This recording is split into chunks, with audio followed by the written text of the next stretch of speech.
The rain hammered against my bedroom window like an angry debt collector at 3 in the morning, which seemed fitting since my wife had just walked through our front door smelling like another man's cologne and wearing a smile that could cut glass. "Hey there, stranger," I said from the kitchen doorway, holding 2 martini glasses. "Welcome home. Thought you might need a nightcap after your late business meeting." Laura Fairburn, soon to be Laura Staples again if I had to guess, froze in the hallway like a deer caught in headlights. Her black dress was wrinkled in all the wrong places, her lipstick was gone, and her hair looked like she'd been riding in a convertible or doing other things that mess up a woman's hair. "Jason, you scared me," she said, smoothing down her dress. "What are you doing awake?" "Couldn't sleep." Funny thing about insomnia, gives you time to think. And I've been thinking a lot lately about foundations. You know, the things that hold up everything important in your life. Houses, marriages, trust. That sort of thing. I handed her the martini, watching her face carefully. Laura had always been a terrible liar, which made it even more insulting that she thought she could fool me. "You're being weird, Jason. I told you I had to work late. The Henderson account is—" Her phone buzzed. She glanced at it reflexively, and I saw her face flush red. The text was from someone named Scotty, and it read, "Can't wait to see you again tomorrow, beautiful." Tonight was incredible. Henderson, huh? I took a sip of my martini, savoring the burn. That's interesting because I called Henderson Industries today. They said their account with your HR firm was closed last month. Laura's hand trembled slightly as she raised her glass. "There must be some mistake. The only mistake here is thinking I'm stupid." I pulled out a manila folder from the kitchen counter. "See, when your husband owns a construction company, he tends to know people in real estate. People who talk. People who mention when a house gets transferred to a new owner through a quitclaim deed." I opened the folder and showed her the papers. "Scott Williams, luxury real estate agent. Ring any bells? Because according to this, he now owns our house. The house I've been paying the mortgage on for 8 years. Laura's face went white. She set down her martini with shaking hands. "Jason, I can explain—" "Oh, I'm sure you can. You've always been creative with explanations. But here's what I think happened. You've been sleeping with Scott Williams for months. He convinced you to sign over the house to him, probably told you it was some kind of tax shelter or investment opportunity. And now you're planning to divorce me and move in with your boyfriend, leaving me with nothing. That's not— It's exactly what happened." I closed the folder and smiled at her. "The question is, what are you planning to do about it?" Laura straightened up, and suddenly the scared woman was gone. In her place stood the cold, calculating HR director who'd fired 3 people last month without blinking. "You have 48 hours to get out, Jason.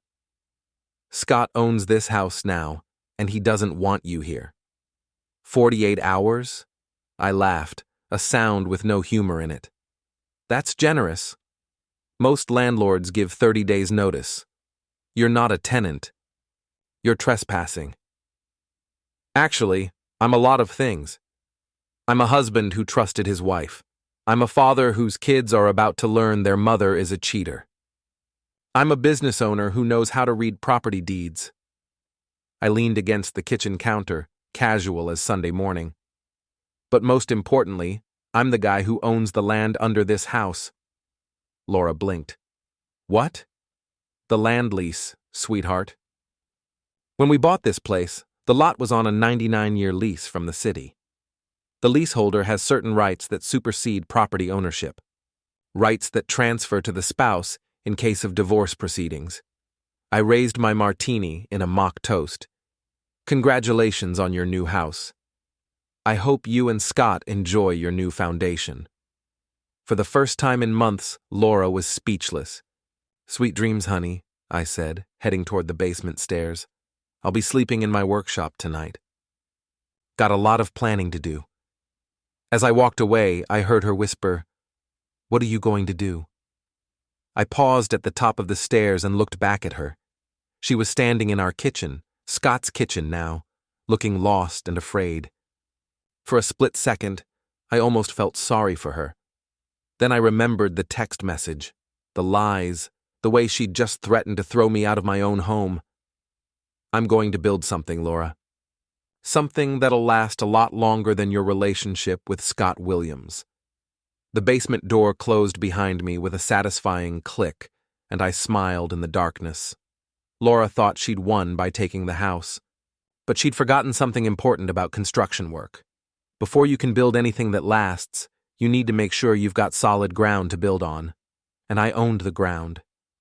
My construction company's workshop smelled like sawdust, motor oil, and broken dreams at 6 a.m, but it beat the hell out of lying in bed next to a woman who'd been planning my destruction for months. I'd spent the night on an old couch between my table saw and a pile of 2x4s, and somehow gotten the best sleep I'd had in weeks. "Boss, you look like hell," said Manny Gutierrez, my foreman and the only person I trusted completely in this world. He was carrying 2 cups of coffee and wearing his usual expression of amused concern. "Rough night with the missus?" "The missus is now living with her boyfriend in my house," I said, accepting the coffee gratefully. "But that's okay. I've got plans."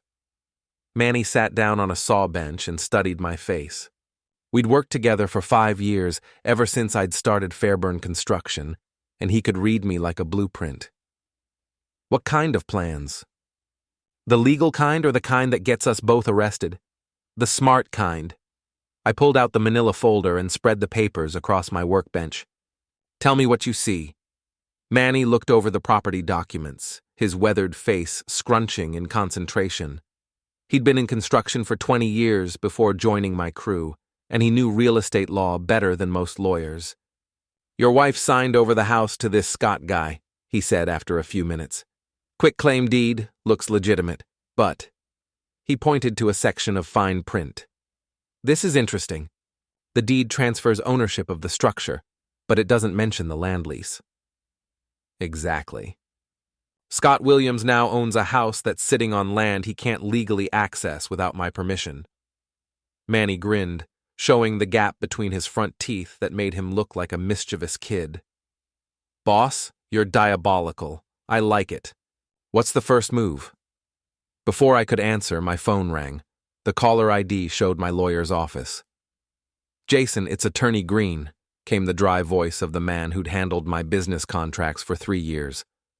"I just received some interesting paperwork from a Scott Williams. He's claiming ownership of your residence and requesting that you vacate immediately." "How fast can you get me a restraining order against unauthorized changes to the property?" I asked. "Already filed. You'll have it by noon. But Jason, this is going to get messy. Your wife had legal right to sign that deed as joint owner. She had the right to sign away the house. She didn't have the right to sign away my land lease. There's a difference. I'll look into it. In the meantime, don't do anything stupid." Define stupid. Anything that involves the police, the fire department, or the emergency room. I hung up and looked at Manny. "Want to help me make Scott Williams' life interesting? What did you have in mind?" "Nothing illegal, nothing dangerous. Just some basic property maintenance." An hour later, we were parked across the street from my house, Scott's house, watching a silver BMW pull into my driveway. Scott Williams stepped out, and I got my first good look at the man who'd been sleeping with my wife. He was everything I wasn't. Tall, perfectly groomed, wearing a suit that probably cost more than I made in a week. His hair was styled with enough product to waterproof a deck, and his smile was the kind that sold million-dollar condos to people who couldn't afford them. "That's him?" Manny asked. "That's him. He looks like a Ken doll that learned to talk." Scott walked around his car, checking for scratches like it was made of spun gold. Then he headed toward the front door, pulling out a set of keys that had obviously been copied from Laura's set. "You know what I hate most about guys like that?" I said. "The hair. The arrogance. He thinks he's untouchable because he's got money and looks, and my wife. He thinks he's won. Hasn't he?" I smiled and pulled out my phone. "Manny, how long does it take shrimp to go bad in a hot car?" "In this heat? Maybe 20 minutes before it starts to stink." An hour before it's unbearable. Why? Instead of answering, I dialed the number for Coastal Seafood, the supplier we used for company barbecues. Hey, it's Jason Fairburn. I need a rush delivery of your smallest shrimp, about 5 pounds, and I need them delivered to the parking lot behind Murphy's Bar in 20 minutes. Manny stared at me. Boss, what are you planning? Property maintenance, I said innocently. Scott's car has been sitting in my driveway without permission. As the land leaseholder, I have the right to ensure that unauthorized vehicles are properly ventilated. 20 minutes later, we were crouched behind Scott's BMW with 5 pounds of fresh shrimp and a screwdriver. The car was unlocked. Apparently, Scott felt safe in his new neighborhood. This is either brilliant or insane, Manny whispered as I carefully removed the air conditioning intake vent. Sometimes there's no difference. I poured the shrimp into the AC system, making sure they were well distributed. When he turns on the air conditioning, he's going to get a smell he'll never forget. What about the car alarm?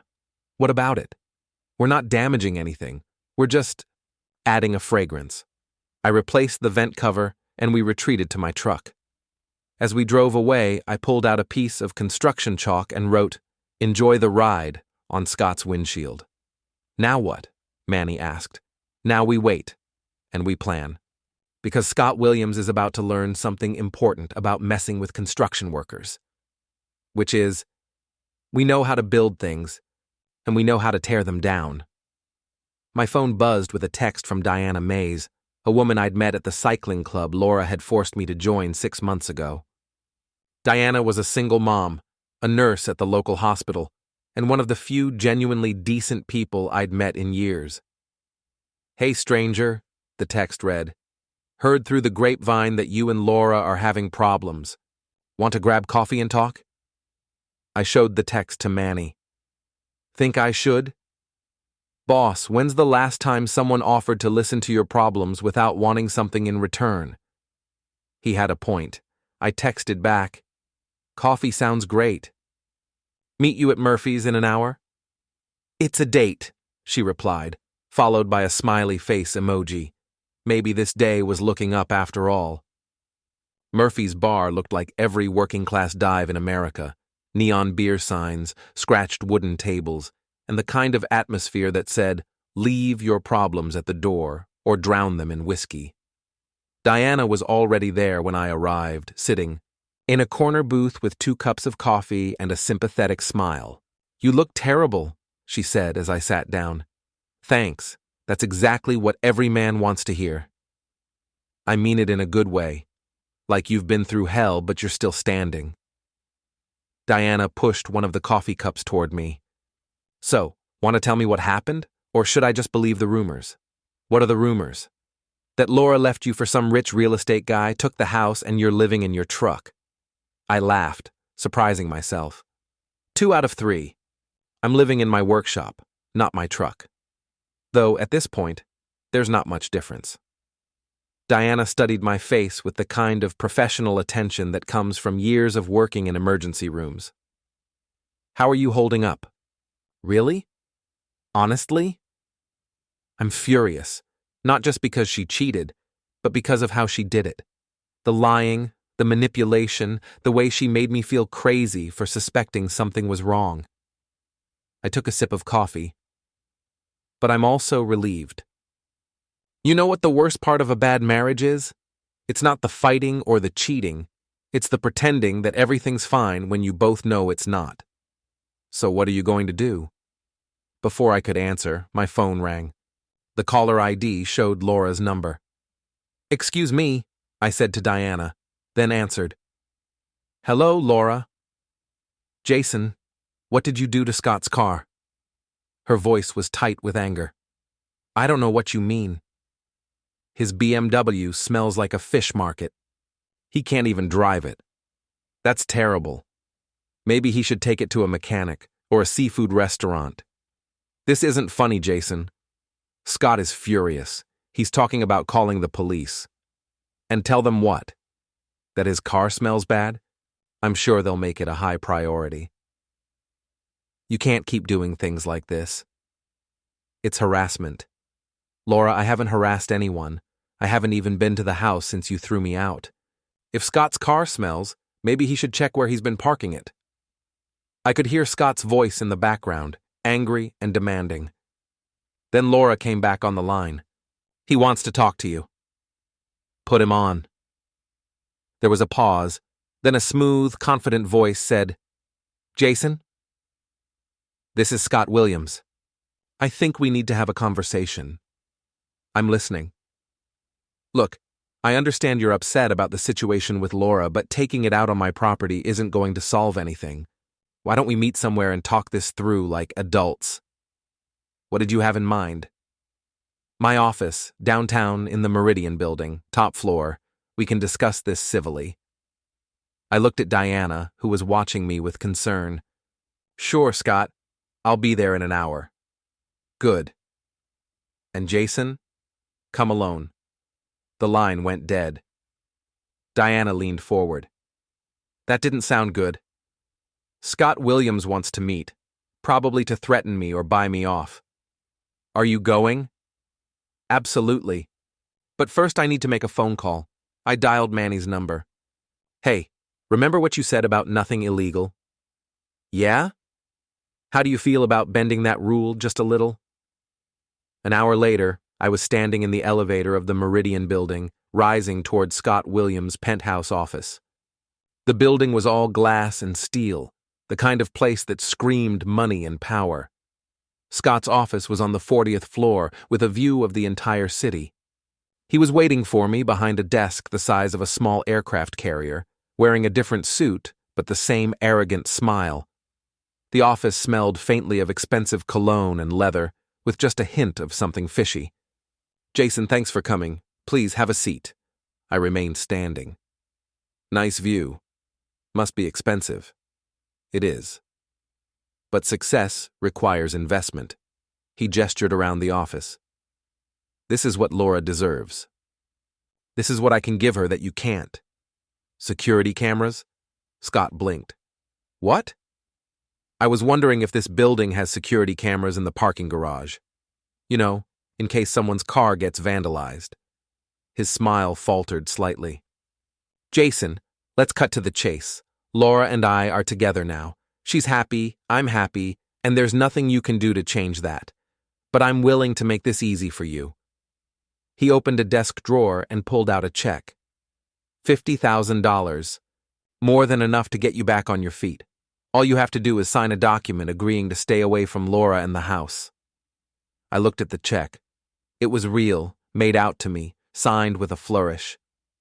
50,000? That's right. More money than you've probably seen at one time in your life. You're right about that. I picked up the check and studied it. This is a lot of money for a construction worker. Then we have a deal? I tore the check in half. No deal. Scott's face flushed red. You're making a mistake, Jason. I tried to be reasonable. Reasonable. You stole my wife and my house, and now you think you can buy me off with pocket change? I didn't steal anything. Laura came to me. She was unhappy, neglected, tired of being married to a blue-collar nobody who couldn't give her the life she wanted. And what life is that, Scott?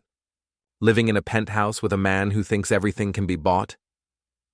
Better than living in a workshop with a man who builds other people's dreams but can't afford his own. That stung, because it was partially true. But it also confirmed what I'd suspected. Scott Williams was exactly the kind of man who measured everything in dollars and looked down on anyone who worked with their hands. You know what your problem is, Scott? Enlighten me. You think money makes you untouchable. You think because you can afford a penthouse and a BMW and my wife, that makes you better than me. Doesn't it? I smiled and walked toward the window. Tell me, Scott, what do you know about foundations? What? Foundations. The things that hold up buildings like this one. See, I've worked on a lot of construction projects in this city, including this building about 10 years ago. I was part of the crew that installed the HVAC system. Scott's confident expression was starting to crack. What's your point? My point is that I know this building inside and out. I know where every pipe runs, every wire leads, every vent connects. I turned back to him. I also know that the air conditioning intake for this floor is accessible from the parking garage. Scott went pale. You wouldn't dare. Wouldn't dare what? I haven't done anything. I'm just making conversation about construction. If you think you can intimidate me, I'm not trying to intimidate you, Scott. I'm trying to educate you. You see, guys like you think guys like me are stupid. You think because we work with our hands instead of pushing papers, we can't outthink you. But here's the thing about construction workers. We know how things are built, and we know how they can be taken apart. I headed toward the door. Enjoy your office, Scott. I hope the air conditioning works better than your car's. As I reached the elevator, I heard Scott shouting behind me. This isn't over, Jason. You can't threaten me. But I was already gone, and my phone was already buzzing with a text from Manny. Package delivered to HVAC intake. Building should start smelling interesting in about 20 minutes. The elevator doors closed, and I smiled at my reflection in the polished steel.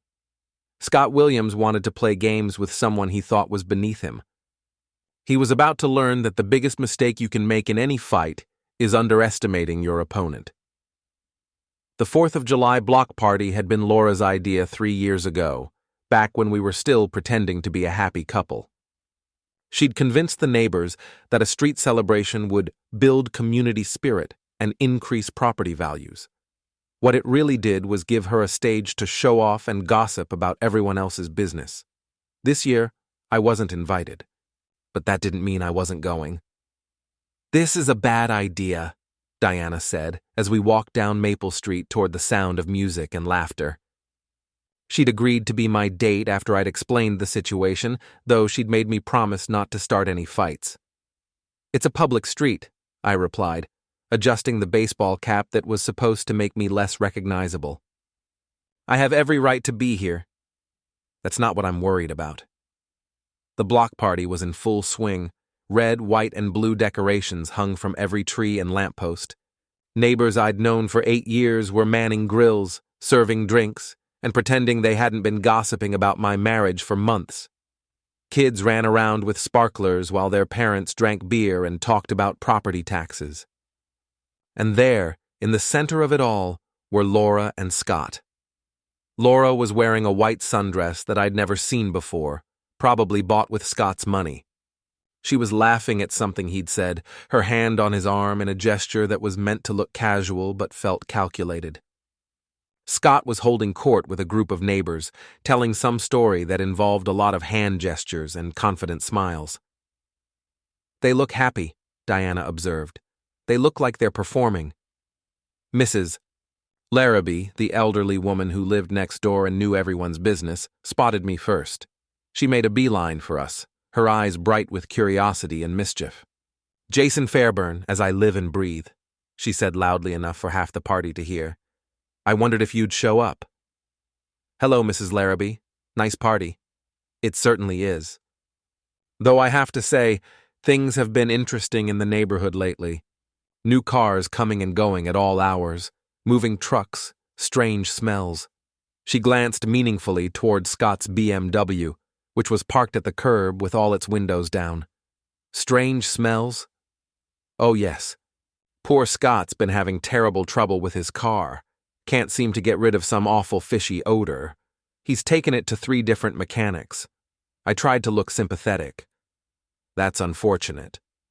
Isn't it? And then there was that incident at his office building. Something about the air conditioning system. Had to evacuate the whole top floor for a day. Diana elbowed me in the ribs. You didn't. I have no idea what Mrs. Larrabee is talking about. Mrs. Larrabee winked at me. Of course you don't, dear. Now I think someone wants to talk to you. I looked up to see Scott Williams walking toward us, his jaw set and his eyes hard. The neighbors were starting to notice, conversations stopping as people sensed drama approaching. Jason, Scott said when he reached us, I didn't expect to see you here. It's a public street, Scott. I used to live here, remember? Used to being the operative phrase. He looked at Diana with obvious disdain. And you brought a date. How? Moving on quickly, aren't we? Scott, Diana said evenly. I don't believe we've been introduced. I'm Diana Mays. Scott ignored her extended hand. The nurse, right? I've heard about you. All good things, I hope. That depends on your perspective. The crowd was gathering now, sensing a confrontation. Laura appeared at Scott's side, her face flushed with embarrassment and anger. Jason, what are you doing here? She demanded. Enjoying the 4th of July? It's still a free country, last I checked. You're not welcome here anymore. This is our neighborhood now. Our neighborhood? I looked around at the faces watching us. Funny, I don't remember anyone else voting on that. Scott stepped closer, trying to use his height to intimidate me. Look, Jason, I tried to be reasonable with you. I offered you money, a clean break, but you seem determined to make this difficult. Difficult? Scott, I haven't done anything to you. Really? Then explain why my car smells like a fish market and my office had to be fumigated. Sounds like bad luck. It's harassment, and everyone here knows it. The crowd murmured, some people nodding in agreement. These were Laura's friends now, Scott's potential clients, people who valued stability and success over loyalty to a man they'd barely tolerated when he lived here. You know what I think? Scott continued, his voice getting louder. I think you can't accept that Laura chose someone better, someone who can actually provide for her. Someone like you? That's right. Someone with a future, with ambition, with something to offer besides calloused hands and a workshop that smells like sawdust. Diana grabbed my arm, sensing what was coming, but it was too late. You're right, Scott, I said calmly. I can't offer Laura a penthouse or a BMW or a closet full of designer dresses, but I can offer her something you never will, which is a foundation she can trust. Scott's face twisted with anger. You arrogant son of a... He shoved me hard in the chest. I stumbled backward, bumping into Diana. The crowd gasped, and several people pulled out their phones to record what happened next.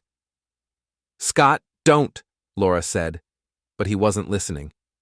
He came at me again, throwing a wild punch that I easily ducked. Construction work keeps you in shape, and I'd been in enough job site fights to know how to handle myself. I grabbed Scott's wrist, twisted it behind his back, and marched him toward the kiddie pool that someone had set up on the lawn. Let me go, he shouted. Sure thing. I released him directly over the pool. Scott windmilled his arms, trying to keep his balance, but physics and momentum had other plans. He landed in 3 feet of water with a splash that soaked everyone within 10 feet. The crowd erupted in laughter and cheers. Someone shouted, Cannonball! A kid yelled, Do it again! Scott struggled to his feet, his expensive clothes dripping wet, his perfect hair plastered to his skull. He looked ridiculous, and he knew it. You're going to pay for this, he snarled. Send me a bill. He lunged at me again, but this time I was ready.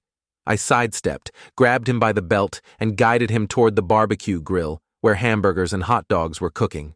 No, Jason, don't, Laura screamed. I didn't throw him into the grill. I'm not a monster. But I did flip him over the picnic table next to it, sending him tumbling into a spread of potato salad, coleslaw, and baked beans. The crowd was going wild now. Mrs. Larrabee was clapping. Diana was trying not to laugh. Even some of Laura's friends looked impressed, despite themselves.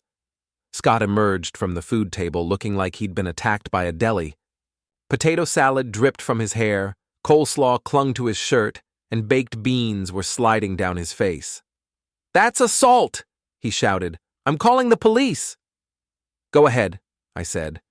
Tell them how a construction worker half your size threw you into a kiddie pool in front of 50 witnesses. I'm sure they'll be very sympathetic.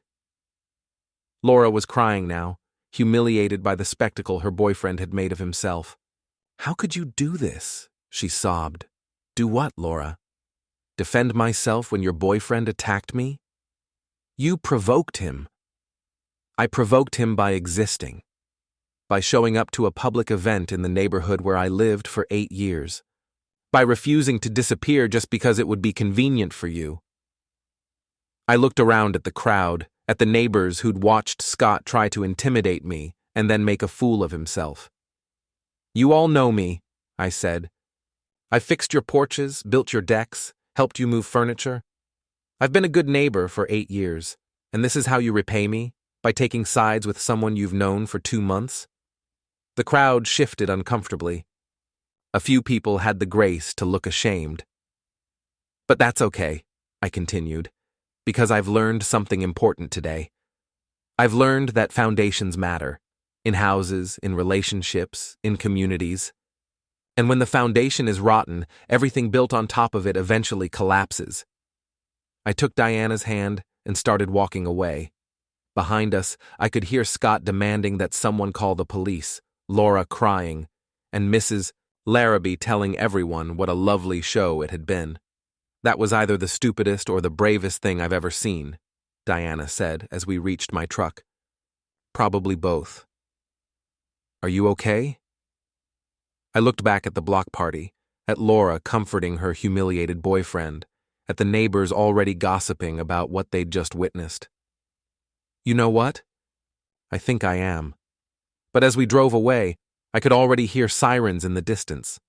Scott had made good on his threat to call the police. The real war was just beginning.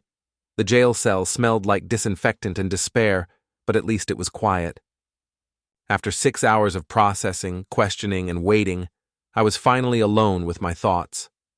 The assault charges Scott had filed were bullshit, and everyone knew it, but the system had to run its course. Attorney Green arrived at 8 p.m. with a briefcase and a grim expression. Well, Jason, you've certainly made things interesting. How bad is it? The assault charges won't stick. Too many witnesses saw Scott attack you first. But he's also filed a restraining order and a harassment complaint, claims you've been systematically targeting his property. Can he prove it? Can you prove you didn't do it? I smiled. I don't have to. Burden of proof is on the accuser. That's what I like to hear. Green opened his briefcase and pulled out a stack of papers. Now, let's talk about the interesting phone call I received this afternoon. Seems your wife wants to discuss a settlement. What kind of settlement? She's willing to give you half the value of the house in exchange for a quick, quiet divorce. No alimony, no custody fight, just a clean break. And what does Scott get out of it? Peace of mind, presumably. You disappear, he keeps Laura in the house, everyone moves on. I leaned back against the concrete wall. What do you think I should do? Honestly? Take the money and run. You're never going to get Laura back, and fighting Scott Williams is like wrestling with a pig. You both get dirty, but the pig enjoys it. But I can see in your eyes that you're not going to take my advice. He was right. The money was tempting, and God knows I could use it. But this wasn't about money anymore. It was about respect, dignity, and the principle that you don't get to steal someone's life without consequences. What would happen if I refused the settlement? Then we go to court. Messy, expensive, and uncertain. Scott has better lawyers and deeper pockets. He could drag this out for years. Unless? Green smiled, and for the first time since this whole mess started, I saw a glimmer of hope in his eyes. Unless we find a way to make him want to settle on our terms. What did you have in mind?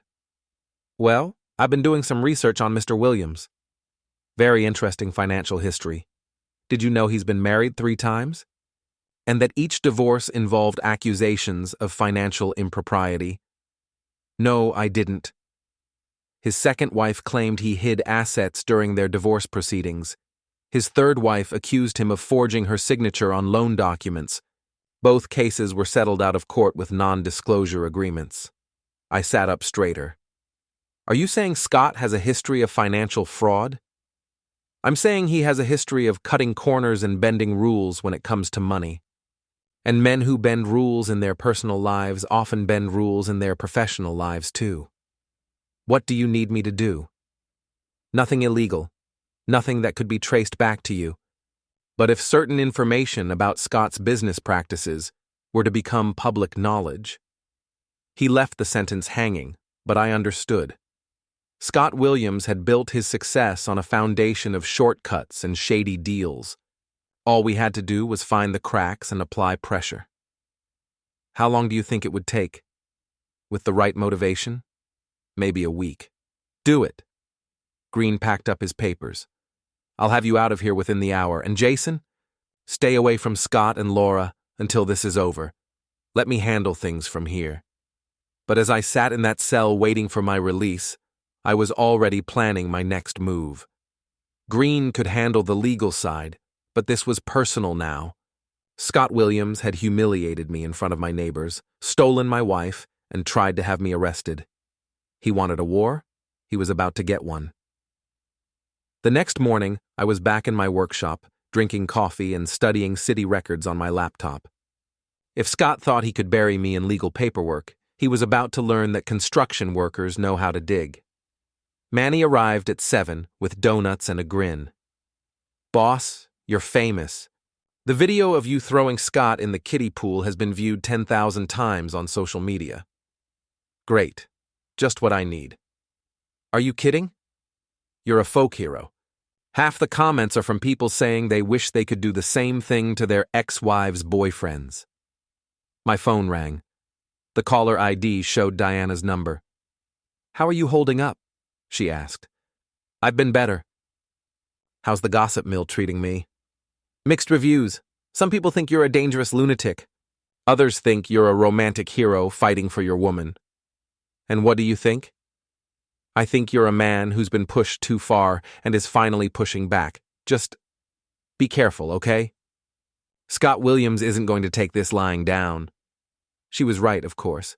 Scott had money, connections, and a reputation to protect. He'd already proven he was willing to use the legal system as a weapon. But he'd also proven something else. He was arrogant, impulsive, and easily provoked. And those were weaknesses I could exploit. I spent the rest of the morning making phone calls to contractors I'd worked with over the years, asking casual questions about Scott's business practices. By noon, I had a clearer picture of Scott Williams, luxury real estate agent. He specialized in high-end properties, often serving as both agent and developer. He had a reputation for fast deals and creative financing. He also had a reputation for projects that ran over budget, behind schedule, and occasionally failed to meet city building codes. Most interesting of all, he was currently developing a luxury condo complex on the outskirts of town. The project was 6 months behind schedule and rumored to be hemorrhaging money. I made one more phone call to a building inspector I'd known for years. Hey, Carl, it's Jason Fairburn. Got a question for you about the Meridian Heights project. What about it? Just curious about the inspection schedule. Heard there might be some issues with the foundation work. There was a pause. Jason, you didn't hear this from me, but that project is a disaster. Substandard materials, corners cut everywhere, inspections that somehow got approved despite obvious code violations. Sounds like someone needs to take a closer look. Someone already is. The state's sending investigators next week. Word is, they're looking at corruption charges. I thanked Carl and hung up, my mind racing. Scott Williams wasn't just a real estate agent who'd stolen my wife. He was a criminal who'd been cutting corners and bribing officials for years. And his house of cards was about to collapse. All I had to do was give it a little push. The anonymous tip I called into the state attorney general's office was brief and to the point. You might want to look at the building permits for the Meridian Heights project. Specifically, who signed off on the foundation inspections and how much they were paid to do it. I made the call from a payphone outside Murphy's bar at 6 a.m. when the streets were empty and the only witnesses were a few stray cats. By 7 a.m., I was back in my workshop, drinking coffee and pretending to review job estimates while actually monitoring the local news websites. The story broke at noon. State investigators raid luxury condo project, screamed the headline on Channel 7's website. The article was short, but devastating. State investigators had seized records from the Meridian Heights construction site amid allegations of building code violations and inspector bribery. The project's developer, Scott Williams, was unavailable for comment. My phone rang within minutes. It was Manny. "Boss, you need to turn on the news. Channel 7. I turned on the small TV in my workshop just in time to see Scott Williams being led out of his office building in handcuffs. His perfect hair was disheveled, his expensive suit was wrinkled, and his face was the color of wet concrete. The reporter's voice was crisp and professional. "Williams is facing charges of bribery, fraud, and conspiracy in connection with the Meridian Heights development project. If convicted, he could face up to 20 years in prison." I turned off the TV and sat back in my chair, feeling a mixture of satisfaction and something that might have been pity.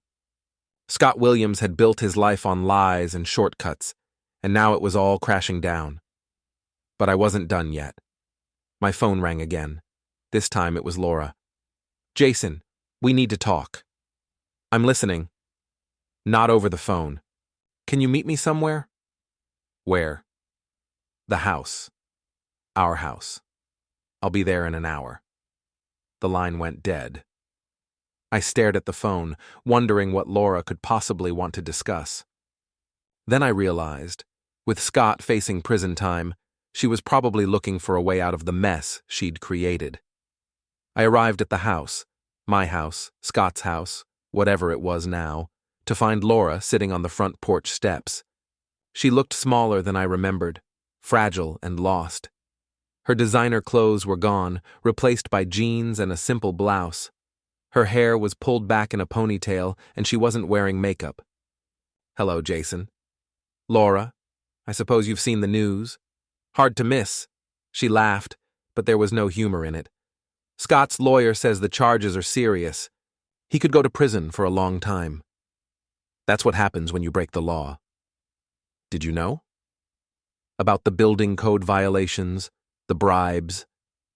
I sat down on the steps next to her, maintaining a careful distance. I suspected Scott was cutting corners. Men who cheat in their personal lives usually cheat in their professional lives too. Is that supposed to be a lesson? It's supposed to be the truth. We sat in silence for a while, watching cars drive by on the street where we'd lived together. For 8 years. Mrs. Larrabee was watering her flowers, occasionally glancing over at us with obvious curiosity. "I made a mistake," Laura said finally. "Which mistake? Cheating on me, stealing the house, or choosing Scott Williams?" "All of it." She turned to look at me, and I saw tears in her eyes. "I was unhappy, Jason. I felt trapped, like I was living someone else's life. Scott made me feel special, important, like I deserved more than what we had. What we had wasn't enough? I thought it wasn't. I thought I needed excitement, luxury, a man who could give me the world." She wiped her eyes with the back of her hand. "But the world Scott gave me was built on lies." "And what do you want from me, Laura?"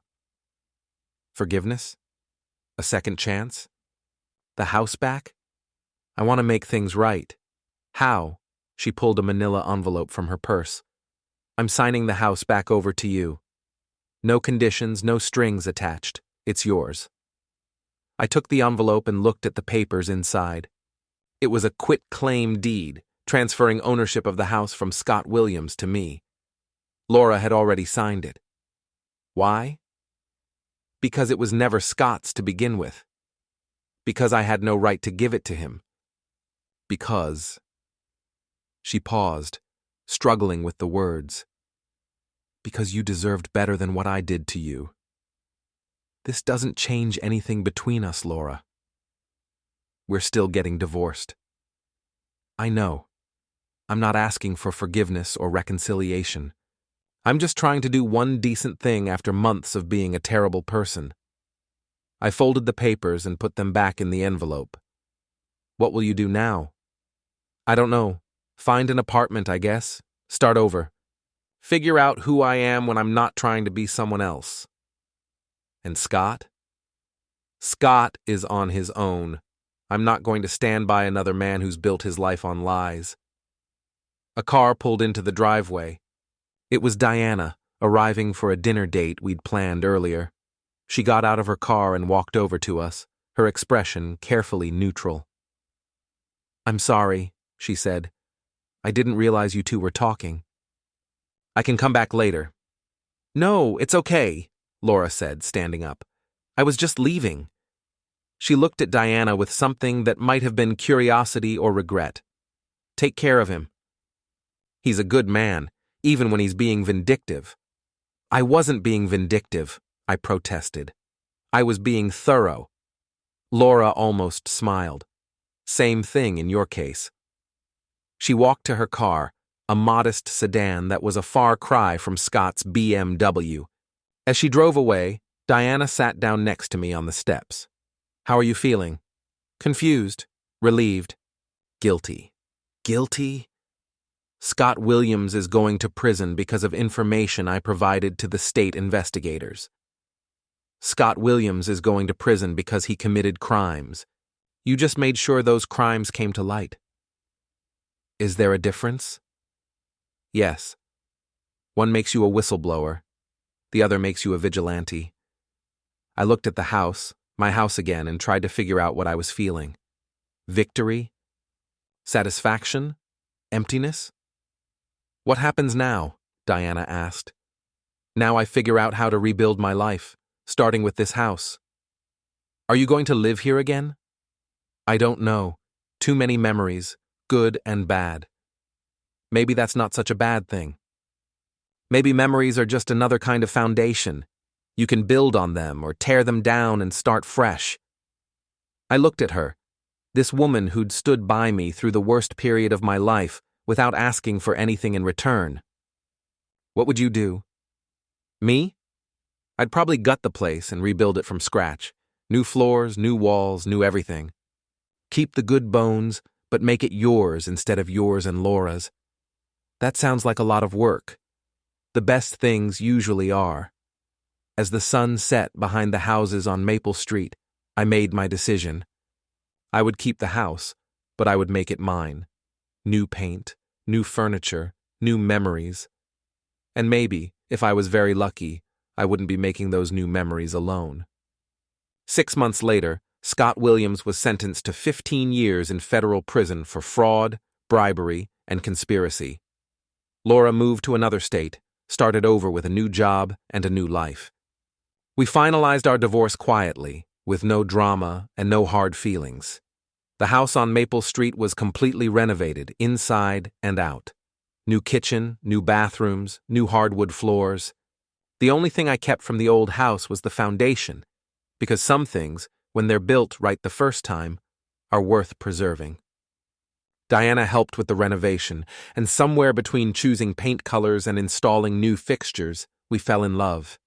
Not the desperate, dramatic love of movies and romance novels, but the steady, reliable love of two people who'd both learned the hard way what really mattered. On our wedding day, Mrs. Larrabee commented that it was the most beautiful ceremony she'd ever seen in the neighborhood. The reception was held in our backyard with a barbecue grill, folding tables, and string lights hung between the trees. It wasn't fancy or expensive, but it was built on a foundation that would last. As I stood in my rebuilt kitchen on that perfect summer evening, watching my new wife laugh with our guests, I thought about Scott Williams sitting in his prison cell and Laura starting over in whatever city she'd chosen for her new life.